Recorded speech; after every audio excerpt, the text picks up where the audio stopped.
but you have to build a plan that can be dynamic enough to shift your income strategies and your tax consequences. Welcome to How to Retire on Time, a show that answers your retirement questions. Say goodbye to the oversimplified advice that you've heard hundreds of times. This show is all about the nitty-gritty. As always, remember, this is just a show, not financial advice, but you can text your questions to 913-363-1234, and we'll feature them right here. David, what do we got today? Hey, Mike, how does ACA, Affordable Care Act, subsidies going away affect retirement planning? I think it affects your tax planning more than anything. So, Okay. yes, based on the time of this recording, there's no concrete evidence that the subsidies will stick around. I know they're in talks. Mm-hmm. That's kind of like saying to your son who says, hey, I want an ice cream sandwich. And you don't say no, you say, I'll think about it. All right. So they're thinking about it, and January 1st will get here, 2026, and then they may be gone. Yeah. Yeah. So because I think healthcare planning and tax planning are somewhat synonymous, they affect each other, you may say, well, nothing's been passed, so I'm not going to lower my taxes for the sake of subsidies.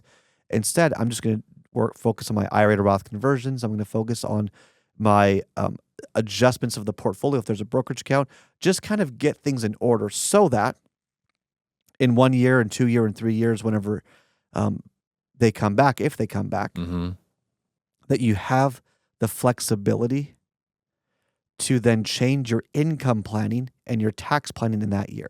For example, let's say this year, next year, you're taking your income from an IRA. Okay. Taxes, ordinary income, no problem. And then in 2 years from today, you're 64 years old. You're on Affordable Care Act because that's your only option. And subsidies are now there, but it's 200% of the federal poverty level. And you've got some brokerage funds. Maybe then in 2 years, so you're 64 years old, your income that year comes from your brokerage account. And because it only comes from your brokerage account, and maybe you've already taken Social Security, but you're going to suspend it that year and delay it, you're going to open up a window to only take income from your long-term investments under long-term capital gains, and that you might pay, I don't know, very little in tax or zero in taxes that year and qualify for all of the subsidies. Okay. Because healthcare subsidies, at least as they were, aren't dependent on how much money you've saved.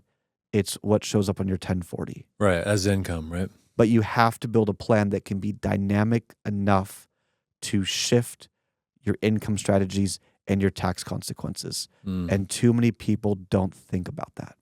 And we're talking a lot of money, like $10,000 plus just in potential subsidies and tax efficiency and much more. So you want to have the right to adjust your income on an as-needed basis based on whatever the future tax laws, healthcare laws, and other laws may be in the future.